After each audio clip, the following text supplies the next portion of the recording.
Je conseille à nos auditeurs de lire le papier de notre invité Mohamed Salah Boukchour, publié aujourd'hui dans le Ouatan de l'organisation financière de la Fédération de France. Vous dites, pour tout projet révolutionnaire, l'aspect financier revêt une importance capitale. Oui, on ne peut pas faire une révolution sans avoir le capital, sans avoir l'argent. L'argent, c'est le nerf de la guerre. Bien sûr. Sur le plan financier, on a vraiment peu de données sur cette thématique-là. Deuxième élément, c'est de rendre hommage à ces ouvriers algériens, à cette communauté algérienne qui se sont immigrés, qui sont partis en France pour travailler. Et ils ont apporté énormément sur le plan financier.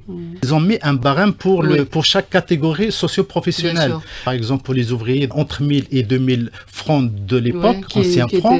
La valeur 1957, ancien franc, 100 francs, c'est l'équivalent de 25-26 euros. C'est-à-dire, l'ouvrier cotise autour de 7% de son salaire. Je trouvais des chiffres variables, mais je trouvais que la moyenne, c'est pratiquement 20-22% en fait qui reste en France pour faire fonctionner en fait l'organisation, et puis autour de 80% qui sort des frontières vers la Suisse et vers l'Allemagne. Donc on fait d'abord la récolte au niveau de la France, donc on les ramasse, et après on les fait sortir par les frontières. C'est très difficile de les faire sortir, et donc c'est de là qu'est venue en fait l'idée de faire appel aux amis de l'Algérie parmi les Français.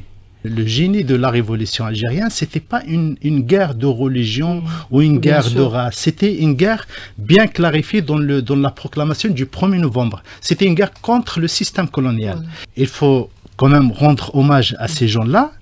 Quand on donne à quelqu'un, on lui fait confiance. Bien sûr. Quand j'ai fait les calculs, j'ai essayé d'arriver à un chiffre global, j'ai trouvé qu'un tiers de la population ouvrière contribuait aux dons pour les caisses de la révolution algérienne.